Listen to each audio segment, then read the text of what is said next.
Ladies and gentlemen, welcome back to the third day of the 21st Hong Kong Forum. We'll now start the panel, Turning Crisis to Opportunities, Emergence of New Technologies and Solutions. This is a rerun session, and we are happy to see audiences from the Americas who were unable to join us yesterday due to the time difference. There will be Q&A sessions after the speaker's presentation. If you have any questions for our speakers, please submit it in the online system using the Q&A button. Our staff will submit your questions to the moderator. We will also have a live networking session at the end of today's program. Please feel free to join us and connect with other fellow participants. If you are not free to join the live networking, members of the Federation would be able to connect with other participants by using our one-to-one networking function on the Federation website. If you have any queries, our colleagues staying online in the system would be happy to give a helping hand. Thank you for your attention. Today, we're honored to have three business leaders with us. They are Ms. Catherine Zheng, Chief Marketing Officer of SnapAsk, Mr. Ricky Chiu, Founder and CEO of Phase Scientific, and Mr. Mark Mack, Co-Founder and Chief Technology Officer of Roborn Technology Limited. We're also delighted to have Mr. Dennis Tse, CEO of ACE Equity Partners International Private Limited, to chair the session for us. Let's welcome Mr. Tse and all panel speakers. Mr. Tse, please. Thank you very much. Yeah, thank you very much. Ladies and gentlemen, hi. Thank you very much for joining us from Americas.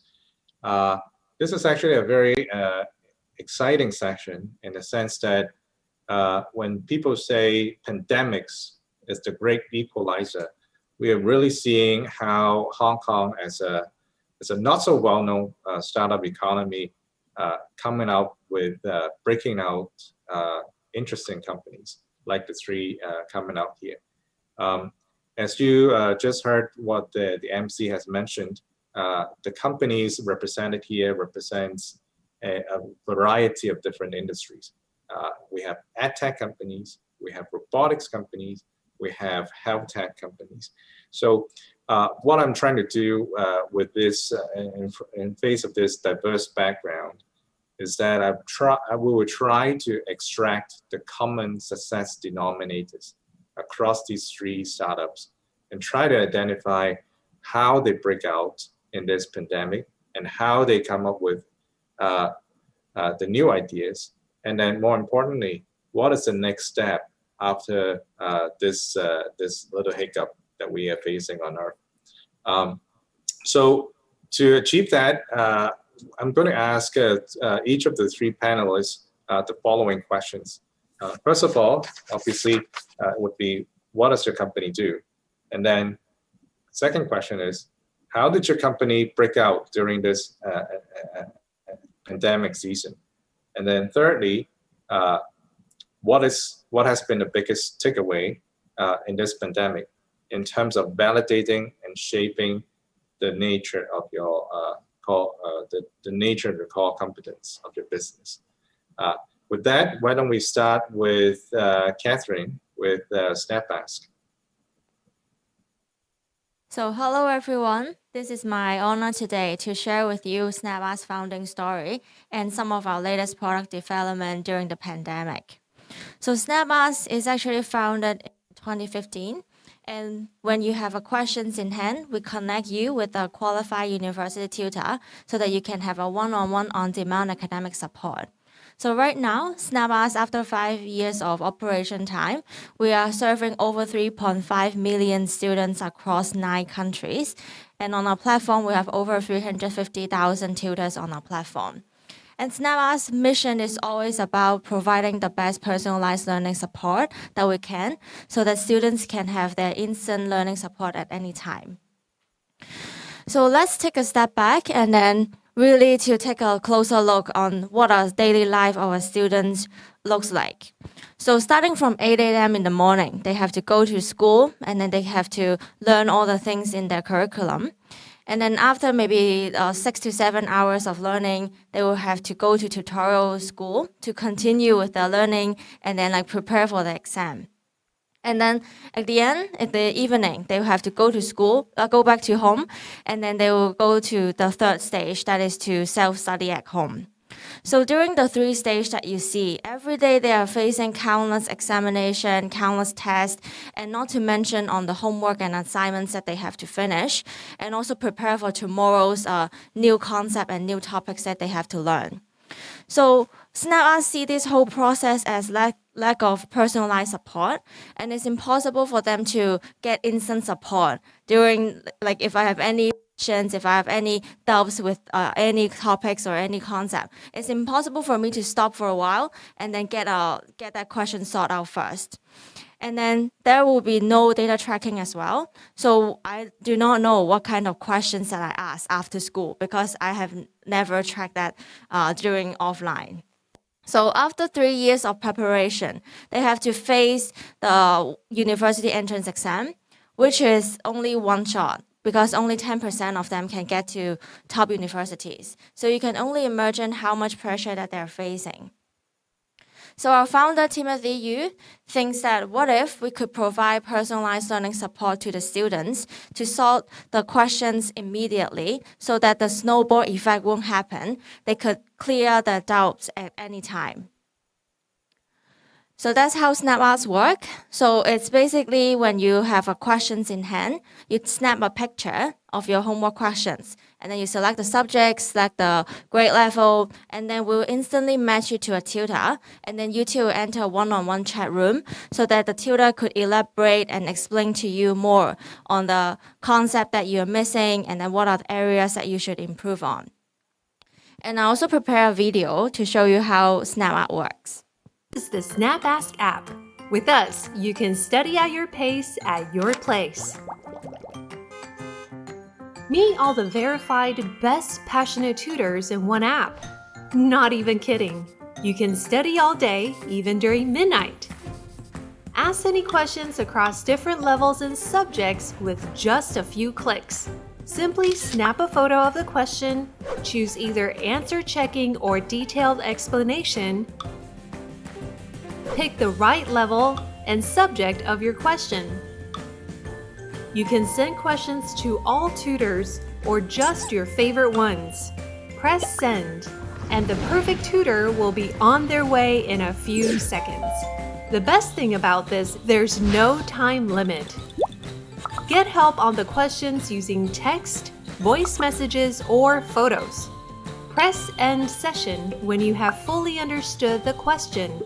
Remember to rate your tutor to let us know how your session went. Go to History page. View the questions you asked in a chronological order.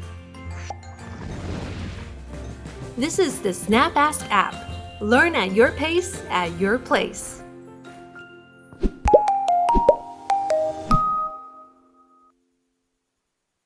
So I hope this video show you how SnapUs works, and you might also have a questions in your mind that where do our tutors come from?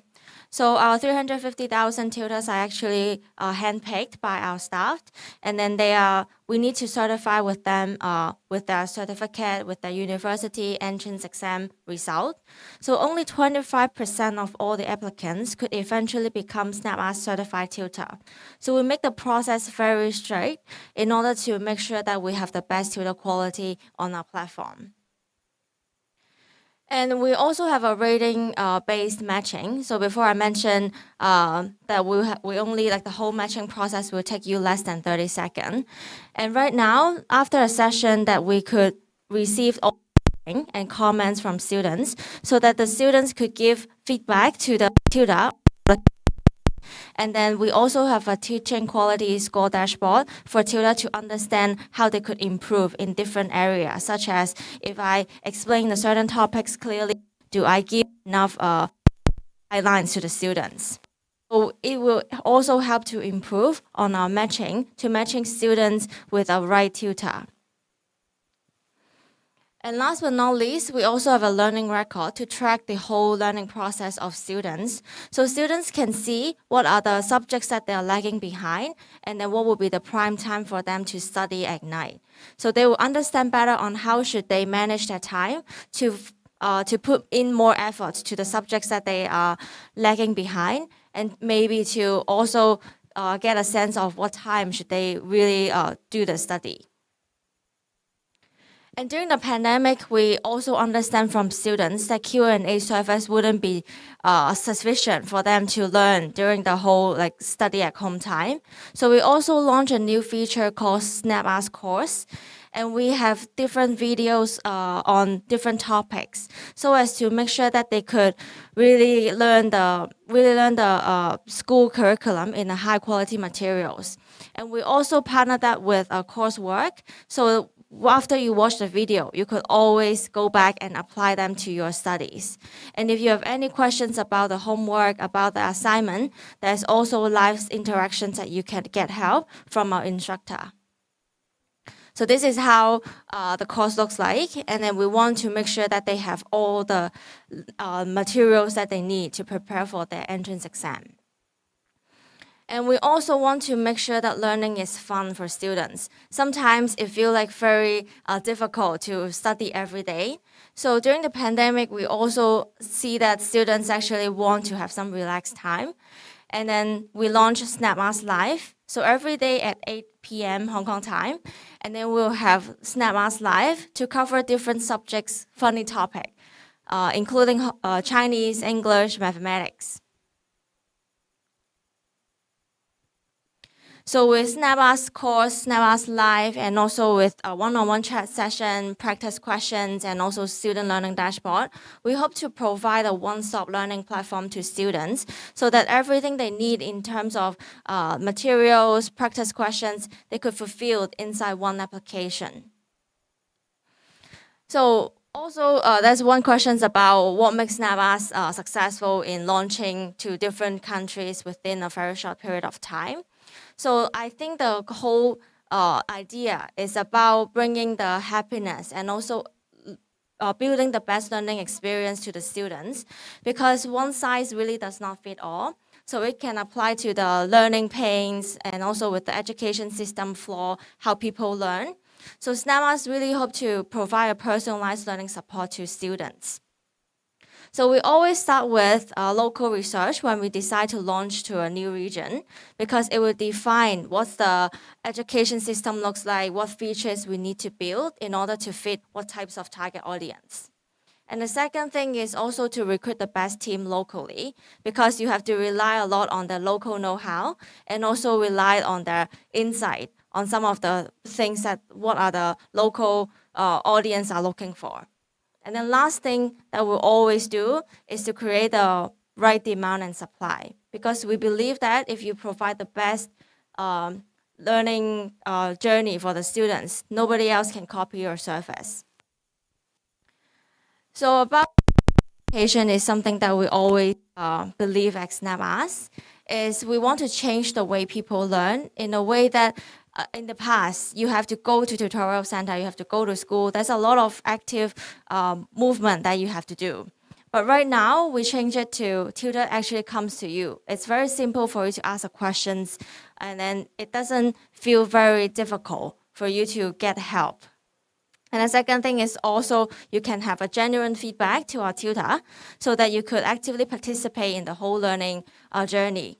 And then not to mention seamless payment and then learn anytime and anywhere. It's also something that we want to provide so that students can have a happiness experience on the platform.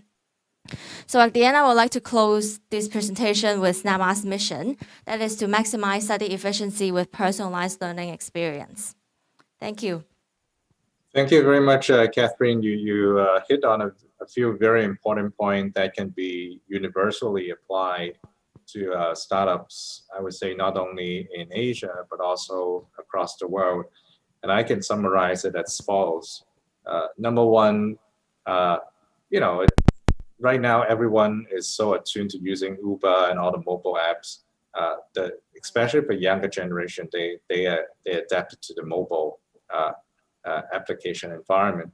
So it's natural that traditional aspects such as education can move to a new paradigm, and young users can be very adaptive to it. And that's a very, very insightful point that you highlighted. Second is really user experience. No matter whether you're talking about new technology or traditional industries, user experience is most important. how can you deliver and exceed expectations in whatever new consumption experience that you can deliver, given someone who that the right experience and exceeding such expectations is always the best approach to retain your customers. And then thirdly, at the end of the day, everything is rooted back into the core competence, which is the adherence to pedagogical science. The way the Snapbass services are delivered to the customers has a certain pedagogical science to it. It's not just coming up with something out of thin air. So this is very insightful. Thank you, Catherine. With that, we'll move on to the second speaker for presentation. This time we have Ricky Chu to talk about his company, Base Scientific, which is also very exciting. Ricky, it's yours. Hi, everyone. I'm Ricky Chu, CEO and founders of Phase Scientific. This company was founded in 2015, right after my graduation of PhD at UCLA Bioengineering Department. And the core technology of this company was actually originated from my PhD thesis. So what our core technology can do is we can make many different diagnostic tools to perform better, make it more affordable, make it more accurate, make it easier, less expensive, and more accessible. And initially, we are able to get different support from the US government, such as the NIH, NSF, as well as the Gates Foundation. And our initial efforts in our startups in Los Angeles is to develop rapid infectious disease diagnostics. For example, we have a grant to develop the world's first tooth decay prediction product. The Gates Foundation also support us to develop a saliva malaria test that can be deployed in third world countries. And however, in 2017, I set up our global headquarters in Hong Kong to further expand the capacity of our technology on the application to which is the newest way that can non-invasively to detect for cancer, especially have the potential to detect early without invasive methods. And we are being pretty successful. In fact, our recent MD, which is the largest oncology center in the world, has been very promising, and we are submitting manuscript to very top-tier journals. However, in 2019, early this year, when COVID hit, we were forced to pivot, especially when some of our partners in the cancer research actually caught COVID. Especially, for example, our collaborator at MD Anderson, his whole family got COVID, and in many situations, we are forced to slow down our process on cancer research. So at that point, we face a difficult challenge, and we decide to really pivot of our core technologies from detecting cancer from people's blood into collecting RNA, viral RNA from different saliva or swab samples, and we have been quite successful. So before I explain our journey for developing different COVID-19 products and services, let me explain how COVID-19 diagnostic works. In order to have a successful COVID-19 diagnostic, you need to understand what you can actually detect from patient samples, right? Once you are infected by COVID-19, there are many strategies because there are multiple classes of biomarkers that can find in the sample. For example, there are RNA, which is the current gold standard, where you can use a lab assay called PCR to detect with very high accuracy. And there are other strategies such as the antigen, which is the proteins in the virus itself. But then you can use a very simple method to detect them rather easily, and it can be done by anyone at home. And then there are also the immune system respond to the COVID-19, which you can detect the antibody that are produced by the host body using blood samples. And initially, our company, because we have a platform technology that can make different diagnostic tools better, this become a mission for us to develop a whole variety of COVID-19 diagnostic products to cover different applications and able to benefit our battle against the pandemic. So in a very short period of time, since February, our Hong Kong team has spent 3 weeks to develop our first product in COVID-19 testing. And I think the situation where we have both research lab in Hong Kong and the US really play a pivotal role, because during that 3 weeks, our staff in Hong Kong working 16, 15 hours per day on advancing our technologies. And by the time we sleep, we send over the data to our team in the US, and they keep working. So basically, we have 2 teams globally that are working on the research around the clock, and that allow us to get the product out as soon as we can. And long story short, advancing a couple months later, what we have now is a whole series of PCR testing, which is again the current gold standard, with different products that are all developed and produced locally here in Hong Kong. And we take one step further. As a company that develop product, we are not supposed to be in the area of providing lab service. But with our passion and our really eager to help the public, we even built our own PCR testing lab in Hong Kong. And it was a Hong Kong record that we were able to develop that and have it fully functional, operating in less than a month. And currently, we are hosting one of the public community testing center in Hong Kong that are serving over thousands of patients every single day. But on top of that, we don't want to stop as just a PCR test. As we all know, the lab assay is very accurate. That's why it is the gold standard. But at the same time, it is more expensive. You need a centralized lab to do that, and you need the well-trained technician to do sample collections and operate the assay in the laboratory. And that's why you can really able to do frequent testing, which I think is a very key point in order to stop the pandemic. And the US government understand that. And that's why back in June, the US government initiated a program called RADIX, and that is initiated by the NIH. And that is to inject 1.5 billion of US dollar in the next couple months in order to develop rapid antigen tests that can help stop spreading of the pandemic. And 600 companies applied. Only a handful of them were invited. Our company was one of the companies that was invited to develop such products. And I think with the efforts of both our team and the resources that are being supported, we're able to now have this product ready to launch. And so what this product is about is, unlike the PCR test, this is something that you can do by yourself. You can self-administer the result by yourself, and the cost is relatively low. It's around $15 or 120 Hong Kong dollars.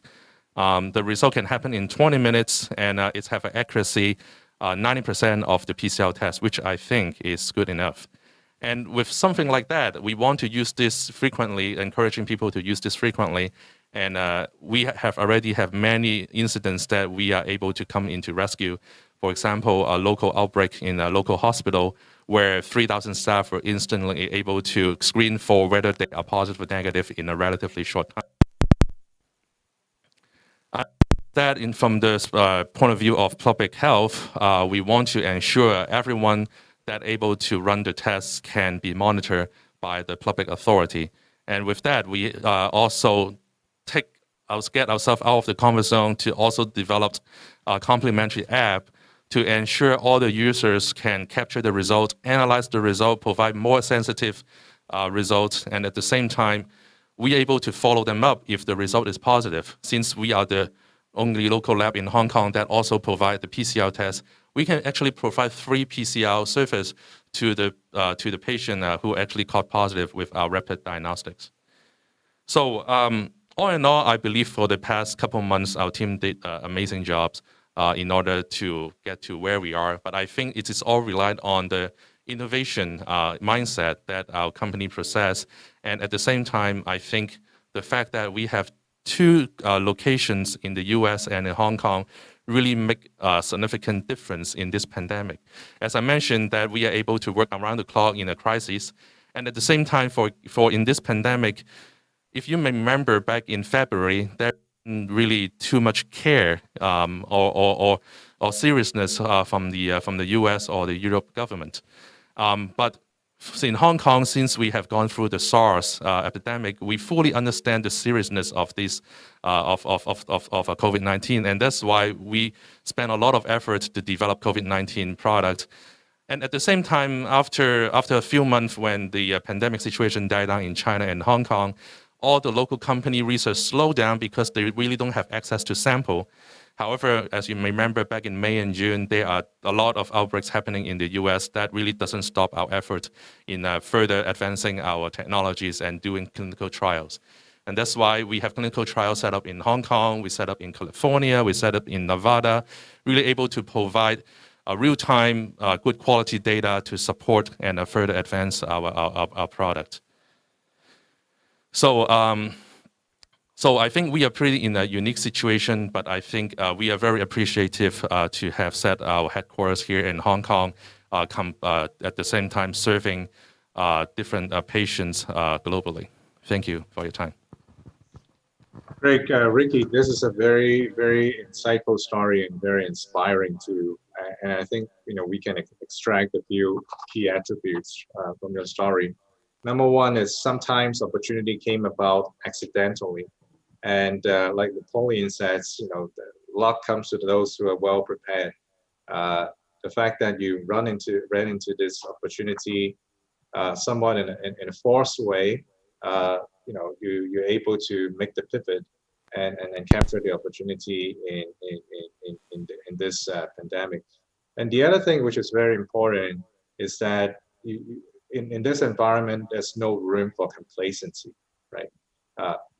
When the pandemic situation subsided a little bit in the middle of the year here in Hong Kong, a lot of people just relax and just focus on a very stale business model, just focusing on making masks, etc. But you are focusing on something more long-term, which is really capturing data, which continues to produce value to the company, and more importantly, the constituencies that you're serving as a whole. And that's a very long-term strategic planning driven approach to building a business. We'll probably get into that a little bit further as to understanding how you come up with the design, which I think is very elegant. But before that, why don't we shift gear and introduce another panelist of ours, Mark, to our audience, and then let him share his story a little bit. So, Mark, why don't you share a bit of your story? So, hello everyone. My name is Mark. I am the co-founder and CTO of Reborn. So actually, our initial intention of building this company is to help people with different robotic solutions. But after some restructure and we try to modify our value proposition, we decided new terms. We call that the technization. Not only robotics, we're trying to integrate 5G, IoT, clouds, and AI into different ecologies to enable it to be more productive, efficient, and to provide a better, more human being. So at the COVID-19 situation, this is really a scene that because different ecologies is start to collapse and with a wide spectrum. So we try to figure out the pain points and market needs of the new normal that will happen after the COVID-19 and during the COVID-19. So that's why we have different strategies and different robotic solutions integrated and deployed. So we understand that the new normal and the COVID-19, there will be several new situations that will be happens from daily from time to time for daily life. So the first one is the body temperature control. So the second one is the frequent disinfections, and the third one could be the online conferencing and the virtual interaction. So we try to spot these kinds of pain points in order to provide suitable robotic solutions in order to compensate the problem. So the pain points of body temperature control is obviously the current temperature measurement method for fixed infrared temperature detection devices. This is very lack of agility. You can only stand alone at the entrance of the building, in the shopping mall, or even at the entrance of schools, so on and so forth. So it is very ineffective in tracking suspected targets because there is very low efficiency and without back office operation system to follow up and provide a record tracking. And handheld portable infrared thermometers is, you need somebody to use that thermometer. So it is very high risk for infections, and the efficiency is very low. So in order to compensate this pain point, we built the 5G epidemic prevention robot. We call it PEP3000. So it is an AI thermal scanning robot. So we include the AI function like object recognitions and heat noise exclusions. So we can have a multi-people throw detection and have an instant alarm. So, and also, for operation office, we have a cloud-based operation system, so you can have a good traceability for the records and the people infected. And also, it is very good agility in deployment because this is a robot. You can make a surveillance at different, time and space and place to identify and to provide body temperature scanning. So, and also, it is 5G compatible.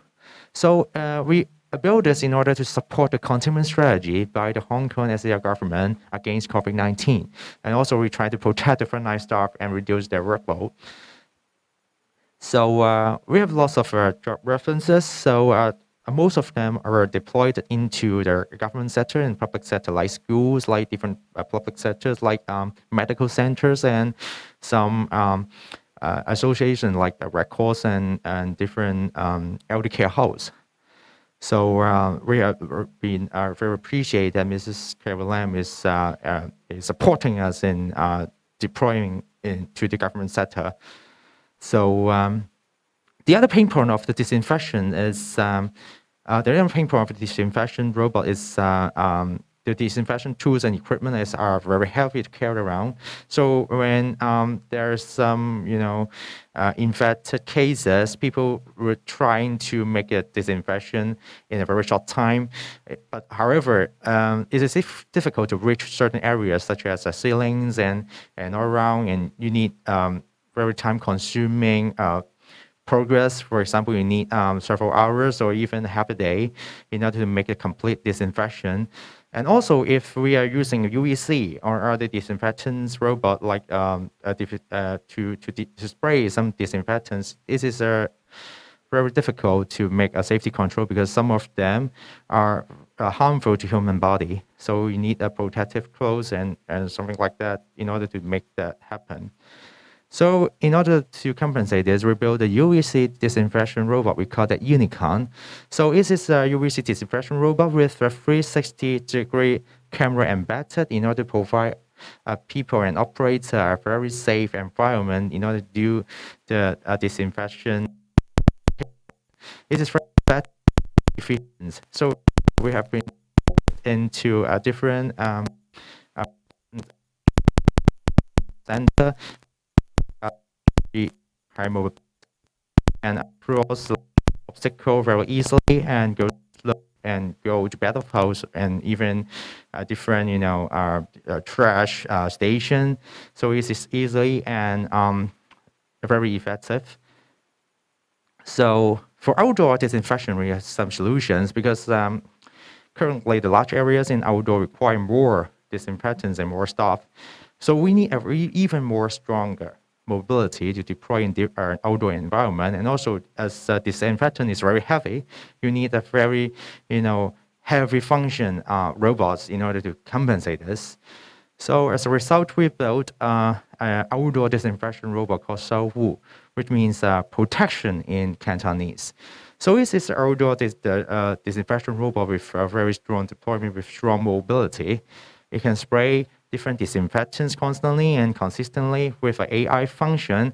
We are able to identify the desired target with a safety control, and it embedded with a very, very powerful 360 live streaming camera. So for operation office, you can easily check and take log on the functions and the efficiency and during the applications of this robot.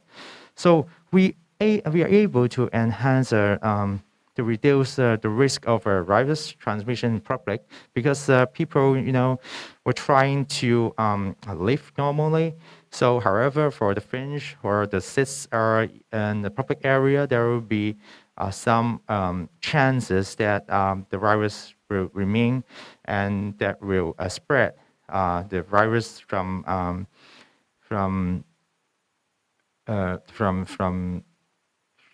we spread the virus from human touch. So in order to make that, we make it flexible and user friendly, and so that we could deploy it to different area.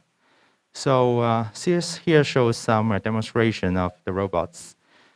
You can see that if somebody is passing through during the functions of the robot, the train of the robot will immediately close at shut down, so that it will be easier for the deployment without affecting human living.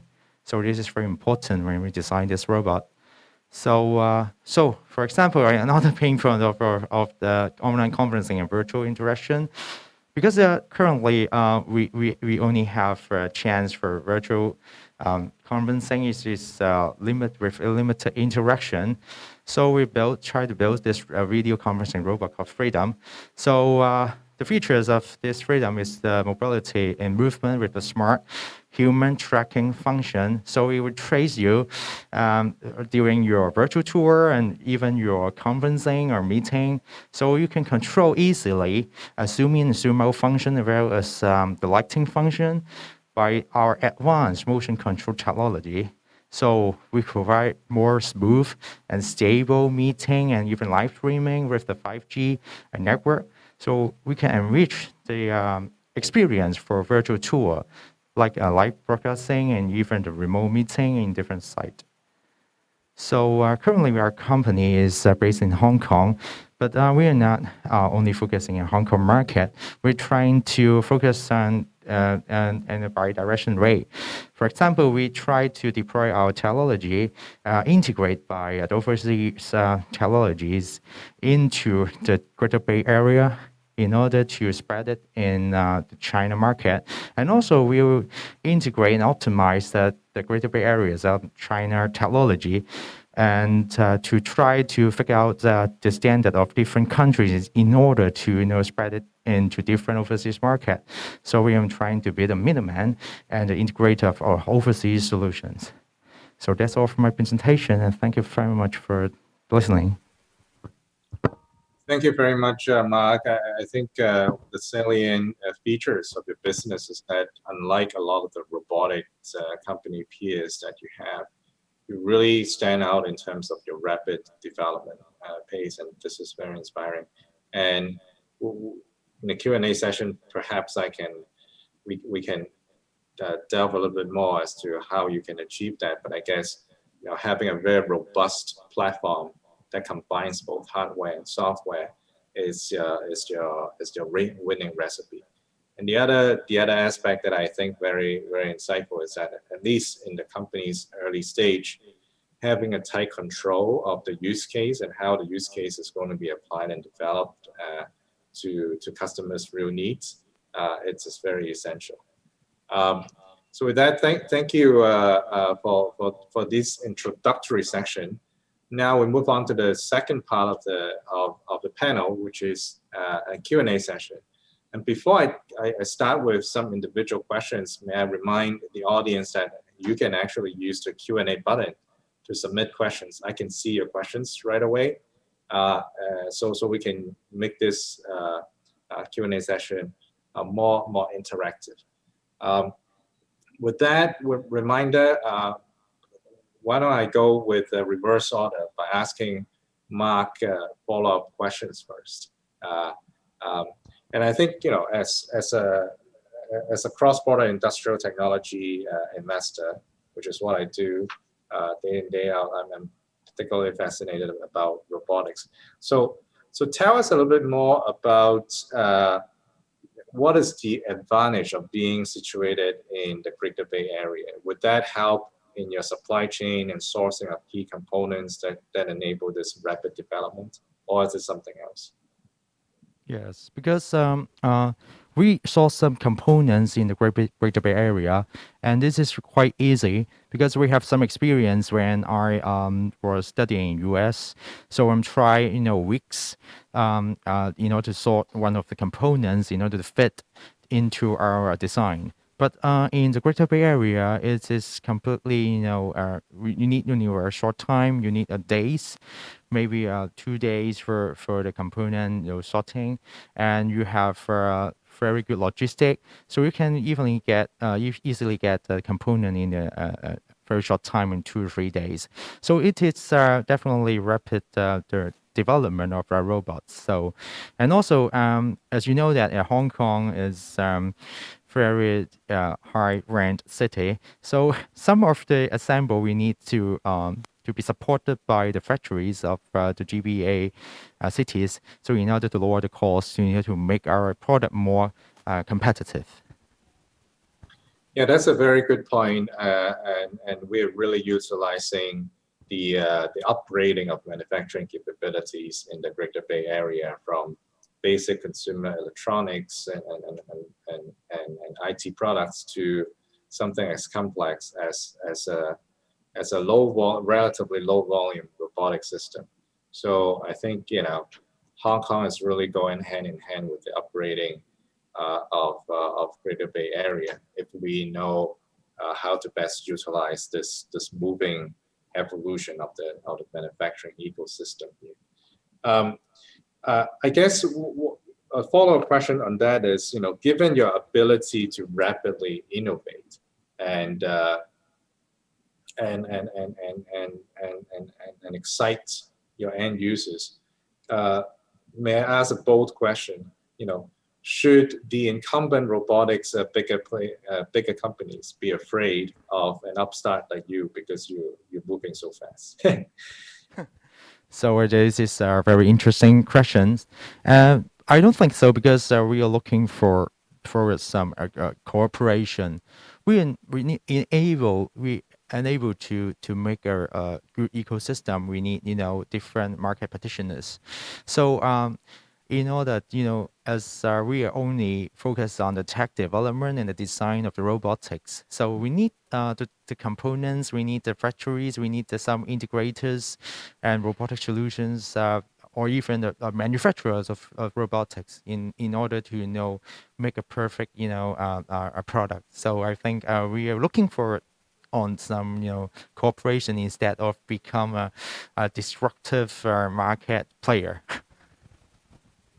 That's very good and a very practical thinking as well. Now that you demonstrated your ability in your company phase 1.0, that you can, if you control your good use case, demonstrate a good control of use case, you demonstrate the proof of value of your product.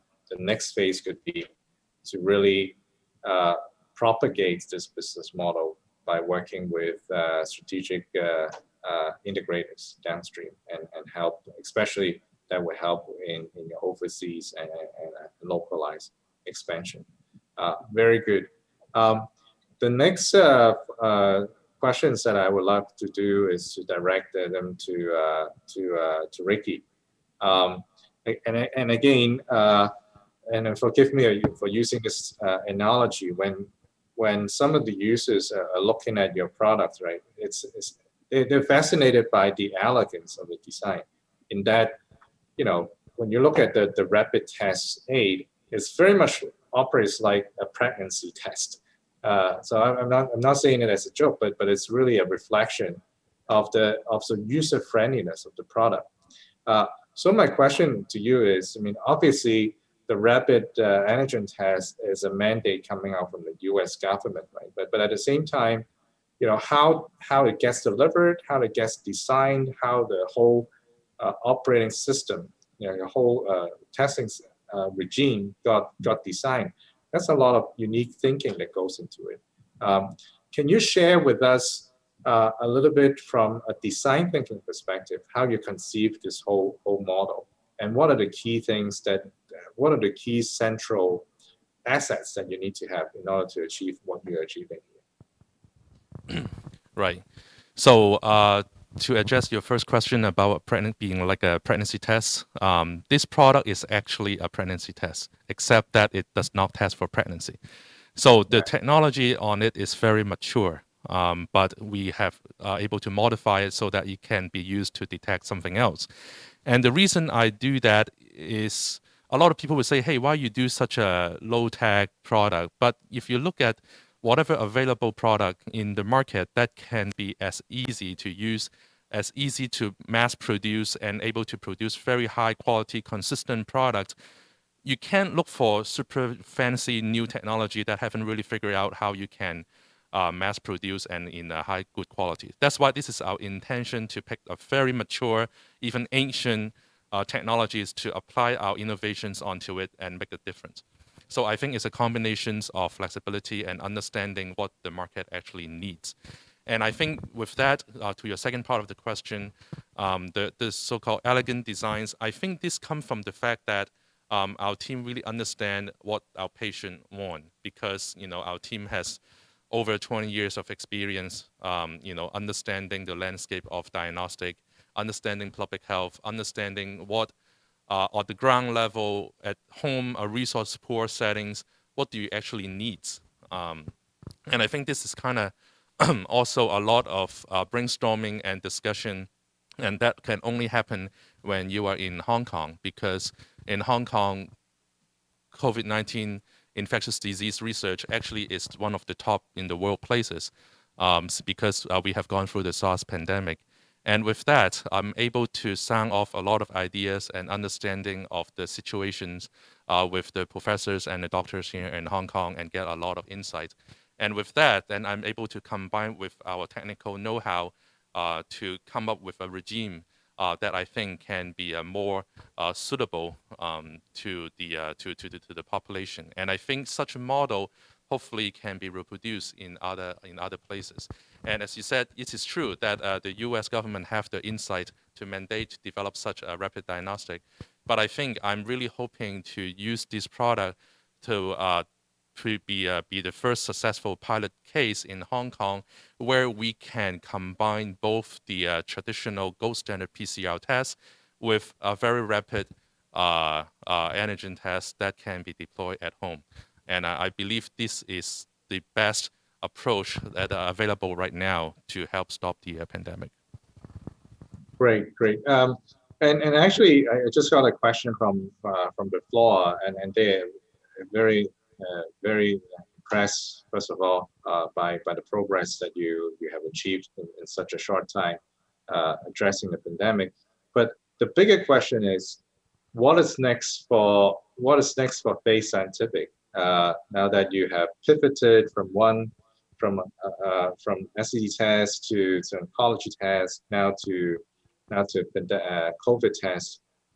How do you define the central thesis of your company that drives your future planning? And then secondly, as you are propagating your service from Hong Kong to elsewhere, what is your IP protection strategy, and does Hong Kong play a role? And is Hong Kong a good foundation for you to develop and protect your IP portfolio, which is very essential in my view? So I think the central piece of our company is two things: is our technology and our people. And I think these have remained constant throughout the development of the company, whether we are in the early stage right now that we are focusing on COVID-19, and right after this, we're going to go right back to cancer research, because this is really where we want to emphasize our technology and apply to the highest high values and high pain point needed in the global situation. And I want to emphasize that everything that we have done, at least in the R&D, have actually well prepared us to go to the next stage when we pivot back to cancer research. For example, we are developing something that is very strongly able to extract the DNA from patients' blood. That is what we do originally for cancer research. But now, since we pivot into RNA extraction, the same technology can be fully applied to the cancer research. And actually, all the effort that we have spent throughout the time, in a way, accelerates what we can do once we get back to the cancer research. So I think the constant that this company treasure and would keep on promoting is the technologies and the people that has gone through this crises, and we survive, and now we want to utilize this opportunity and the experience that we gain to further advance what we want to do next, which is the cancer diagnostic products. So now regarding the IP situation, our company is very well protected. I think the intellectual properties before, because our company has been burning grant money and investor money for a couple of years before we get to where we are. And before that happened, our most tangible, asset is our intellectual properties, and that's why we put very strong care of that. And I think in Hong Kong, this is a place where we really respect the IPs and have very good infrastructure to enforce, such a IP policy. And at the same time, people here are very professional and have very strong integrity, understanding, the contractual agreement of tech transfer and the trade secret management. So yes, so to address that question, I think we are doing very well in terms of protecting our intellectual property, and all this that we have learned throughout the past couple of months can be further translated into more newer, novel diagnostic products in the future. Great, Ricky. Thank you very much. We are running a little bit out of time, but I really want to take the remaining time for Catherine, because I'm seeing quite a bit of questions for Catherine here from the floor, and I think those are quite relevant ones. And so the question the floor would like to ask is, when they look at the clip, they're very impressed by the flow of the user experience. And how long does it take for you to come to this iteration of product? How long does it take for you to find this so-called product market fit that flows so well, that seems so intuitively friendly to your student and to the audience? And I think the broader question for that is, with this app, how would you differentiate? How would you make? What is the difference and similarities between you guys and Yuba, which a lot of people would tend to use as a comparison. Even Bloomberg, the news that you show in your presentation, substantiates that. Right. So for every 2 weeks, we do a product pivot, because we think that in order to catch the changing time that we're facing in the world today, then every 2 weeks we take a look at the whole learning journey that's happening inside the app, and then we understand from students' feedback, from tutors' feedback on what would be the things that we could do better, especially on the matching system. We change a lot in terms of suitable, what is suitable, how would you know from an image, how would you know from a question that what types of support the student need. So we devote a lot of time to really think about a matching algorithm that works for most of the cases. So let's say if I have a mathematics homework questions, I don't understand a certain trigonometry, then what types of tutor have this ability to tackle most of the difficult questions in trigonometry. So when we do the screening for tutors, we usually have certain questions for them to answer, so that we know that from the probation period of each tutor, what types of questions that they are very good at, and what types of questions they might be not able to answer them in a very short period of time. So we currently always doing A/B tests to make sure that we find the best matching system, so that we could upkeep the quality in a sense. And then in the other hand, we can always make the student feel like I am here because I can find the right tutor for my study. And then the next question is about like what's the similarity and what's the differentiator for us? Because a lot of like external would describe us as like Uber for tutoring, and we like internally we always love this analogy because we think that for Uber it's like a destructing the whole normal that you think is that is how it is. So in the past, when you like call for a taxi, call for like any transportation, it is very frustrating in a sense that you have to wait, and then there's no feedback that you could give, and then a lot of the time you just have to sit there and then just accepting this is how the transportation world works. So we like that because we think that it's very similar to SnapAsk's core value, because we want students to feel like in the whole learning process, you are actually taking the direction yourself, and then you are in the driving seat actually for the whole learning. And as SnapAsk, we always ask ourselves the questions: why most of the school and then why our education system require us to study for 12 years? Most of the Asian countries do, and then I think most of the like all parts of the world are using a similar years to determine, okay, if you're K3 you should learn this, and then if you're university level you should learn certain stuff. I think this is a very standardized learning journey that everyone has to go through. But at SnapAsk, we always ask the questions: what if I can finish the 12 years of learning using only 8 years or even less, or using 6 years, so that my life could free from like 3 more years time comparing to others. So we always feel that if you want to have a standardized education system, or if we want to standardize everything, there's certain sacrifice that you have to make. If I'm the best students in the class, I have to wait up for other students to catch up with the like learning materials that the teacher is elaborating. Or if I'm the last one in class, I still have to focus a lot in getting like making everything make sense. So I think the way that external described us is a way that we make sure that everyone could receive the best personalized learning experience, because they are taking the initiative to ask the questions, to learn at their own pace. And I think this is like the core DNA of deconstructing the whole education system, and then making sure that our product is fitting to the user's pain point, which means that they could eventually learn at their own pace, which is very different from people to people. That's a very good point of summarizing your business when in comparison with Uber.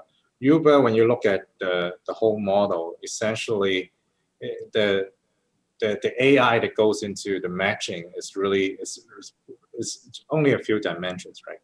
For you, it's the matching and the personalized experience that goes along with it has more complex, if I can use AI as a simple description, it's harder to do because the dimensions of learning is different, the progress and the customization of learning experience is different. So as opposed to overwhelming your customers with a lot more products, actually, adding more intelligence to your existing product, to the infrastructure to support your product lines, may be even more essential.